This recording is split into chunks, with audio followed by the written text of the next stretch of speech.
गसाइगावनि बालेंमारियाव थानाय बान्दो खर' लावखार ओंखाम जाग्रा थावनिखौ दिनै बेखेवबाय। गसाइगाव महकुमानि सिङाव थानाय बालेमारि गामियाव थानाय बान्दो खर' गाथोन लावखार ओंखाम जाग्रा जायगाखौ दिनै बिटिसिनि ट्रेन्सपर्ट डिपार्टमेन्टनि इएम मृत्युंजय नार्जारिनि आखाइजों बेखेवनानै होनाय जायो। लोगोसे बेयावनो 2 नं गुमा समस्तिनि आन्ताज आलीआबो बाहागो लाफायो। लावखार ओंखाम जानायनि समखौ कमिटिया फुंनिफ्राय लानानै बेलासे 5 रिंगासिम होननानै खौरांगिरिफोरनि सिगाङाव फोरमायथियो। गोजाम बोसोरखौ बिदाय होग्रा आरो गोदान बोसोरखौ बरायग्रा एबा लावखार ओंखाम जाग्रा नोंथांमोननि थाखाय मोजां खौरां। बे मोजां खौरांखौ नोंथांमोननि सिगाङाव लानानै फैदों बान्दो खर' ससाइटिनि मावथि बिथांमोना। गसाइगाव टाउननि साहा 3 किल'मिटारसो जानथायाव थानाय बालेंमारि ओनसोलनि बान्दो खर' दैनि सेराव लावखार ओंखाम जाग्रा थावनिखौ दिनै बेखेवबाय। बे लावखार ओंखाम जाग्रा थावनिनि सोमोन्दै खौरांगिरिफोरनि सिगाङाव बेखेवगिरि बिथांमोना मा बुंदों फै बे समाव मिथिना लानि।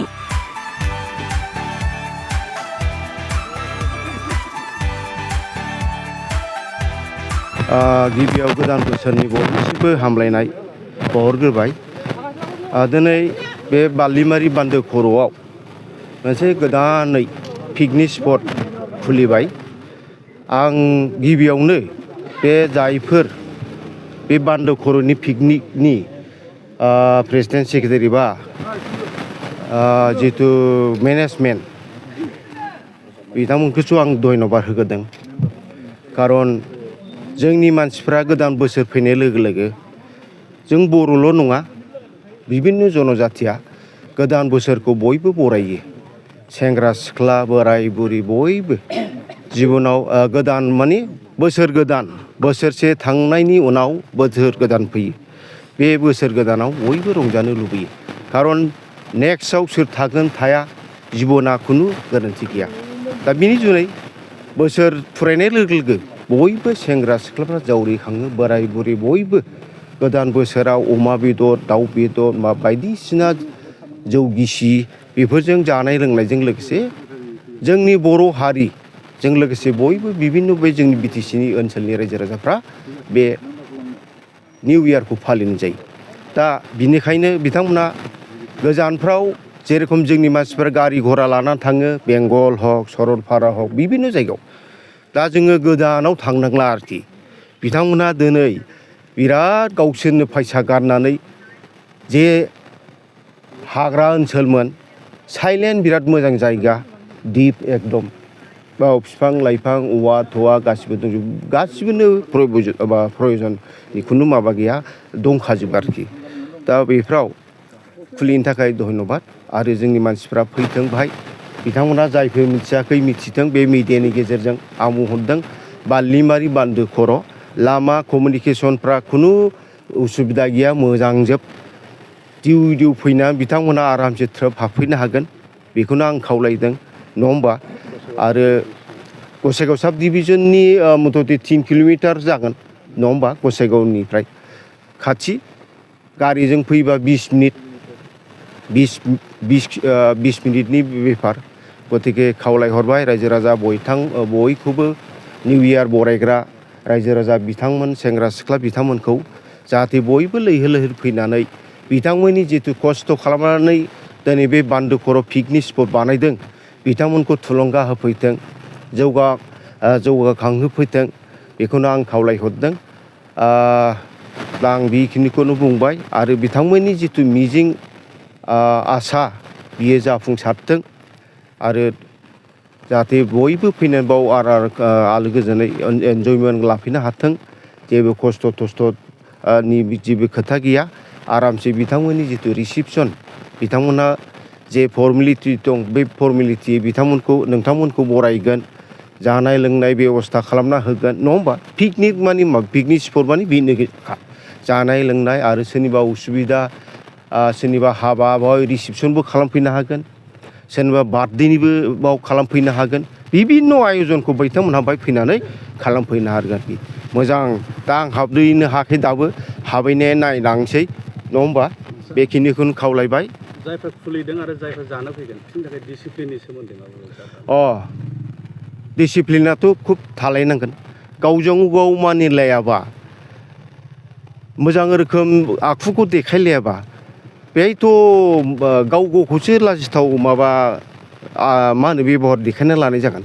ओंखायनो रंजाफैथों जाथों रंजानाय जानायजों लोगोसे गाव गावनि भाषा गाव गावनि जिथु कालचार गाव गावनि बेबहार बेखौ जाहाथे बिथांमोनहा डिसिप्लिनखौ मानिनानै सोलियो बाव गाइडलाइन थाखागोन बे गाइडलाइन मथेन सोलिफैयो बिथांमोनखौ आं खावलायहरबाय जाहाथे इनडिसिप्लिन दाजाथों खारन गामि एरियायाव बेफोर सोलिया नङा होमबा जिहेथु जोंनि आखल आखुखौ लोङै जायै जों थिग खालामनाया मोजां खायफा लोंब्ला जाब्ला बावो गावनि माबाखौ आलदा रोखोमै माबा मोनसे माबा माबि देखायफ्लाङो बुंफ्लाङो जाहाथे बेफोर जाया आरोखि जों बयबो मानिलायनानै सोलिनांगौ जों बयखौबो सनमान होनानै सोलिनांगौ आं बेखिनिखौनो खावलायदों। बिथांमोनखौबो आंनि अननाय सिबिनाय मोजां मोननाय बा जोंनि बान्दो खर' ससाइटिनिफ्राय अननाय सिबिनायखौ बावहरग्रोबाय। औ जों दिनै नैबे गसाइगाव महकुमानि साहा थिग गसाइगाव महकुमा जेनोखि SDO सिभिल अफिस बेनि 3 किल'मिटार साहाजों थानाय बालिमारि गामिनि बे दैसा सेरावहाय बान्दो खर' गाथोन होननाय मोनसे पिकनिक स्पट जों दिनै अपेनिं खालामबाय। बे पिकनिक स्पटखौ जोंनिनो मानगोनां BTCनि ट्रेन्सपर्ट डिपार्टमेन्टनि EM मृत्युन्जय नार्जारी सार आरो बेजों लोगोसे फैफानो हानाय जोंनिनो गामिनि कन्ट्राक्टर बा मानगोनां ससियेल वार्कार आदा सागर बसुमतारी आरो बेजों फैफानो हादों जोंनि गुमा समस्तिनि MCLA एन्टासालि सार बिसिनि आखाइजों जों दिनै बेखेवनो हानानै जोबोद गोजोननाय मोन्दों। दिनै 15 तारिख डिसेम्बर 2025 इंराजि मायथाइनि जोंना दिनै अपेनिं जाबाय। गाबोननिफ्राय बाव बयबो फैनानै पिकनिक जाफैनो हासिगोन। बयनिबो सुबिदानि थाखाय गासिबो जों जेसेबां हायो बानायजोबनानै होदों। जोंनि बे बान्दो खर' गाथोन पिकनिक स्पटनि एकदम गेजेरजोंनो जोंनि जेनोखि संकसनि ब्रान्स मजाथि दै होनो जों बियो बोहैलांदों। बयबो फैनानै नायफै आंनि खुगाजों बुंनायनिफ्राय नायफैबा जोबोद समायनासिन नुगोन। बाव बिफां लाइफांजों बुंफबजोबनाय बाव खमसे खम 50 बिगानिबो बारा जोंहा हा दं। बाव जों जायगा गासिबो सुबिदा बानायनानै होदों। बावहाय नोंसोरो गावनि न'खरनि फेमिलिखौ लानानै फै बा लोगोफोरजों फै बा अफिस स्टाफ बयबो फैनो हागोन बा स्कुल स्टुडेन्टफोरखौ लाबोनानैहाय बाव बेरायहोनो हागोन। जों दाखालि 9 नभेम्बरनिफ्राय बानाय दिनैहाय अपेनिं खालामनो हाबाय। खिन्थु जों बुंगोन जों दाबो 90% जोंनि साननाय बायदि खालामजोबनो हादों। पिकनिकखौ जानो हासिगोन खिन्थु गथ'फोरनि गेलेग्राखौ जों दाबो एसे मावबावनांगौ दं। बियो 1 जानुवारियाव आरामसे जाहैजोबगोन। गथ'फोरनि गेलेग्राखौ जों एसे बानायबावनांगौ दं बेखौ आं बुंदों। बावहाय जेबो उसुबिदा मोननाय नङा। लामाया जोंहा मोनथाम खोदोमगुरि होननाय मोनसे दं हाइवेनिफ्राय बेजोंबो फैनो हायो।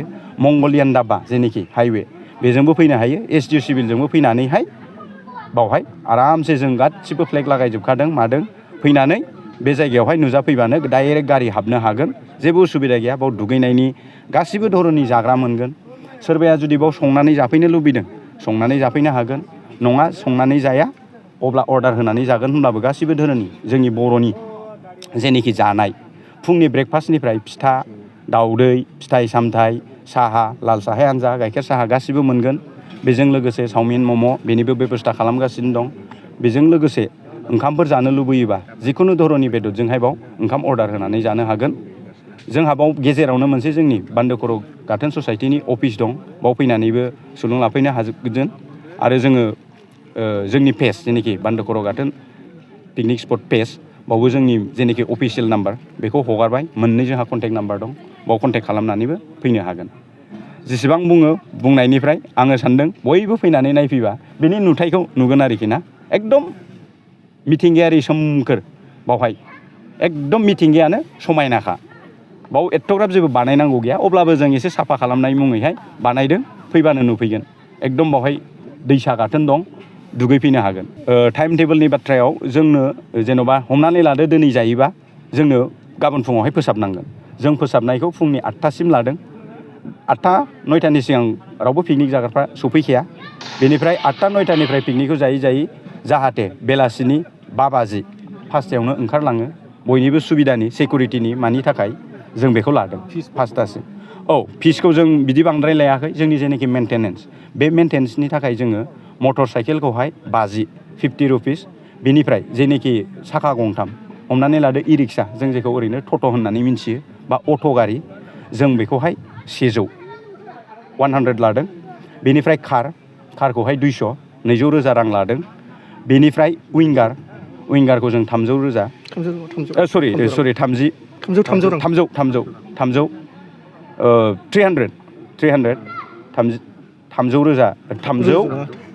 रां बर'नि होनबा एसे भुल जादों 300 रां लादों। बेनिफ्राय जेनोखि बासखौहाय जों बयनिफ्राय बांसिन बासाव रासिन मानसि सफैयो नालाय देरसिनखाय बेखौ जों 500 लादों।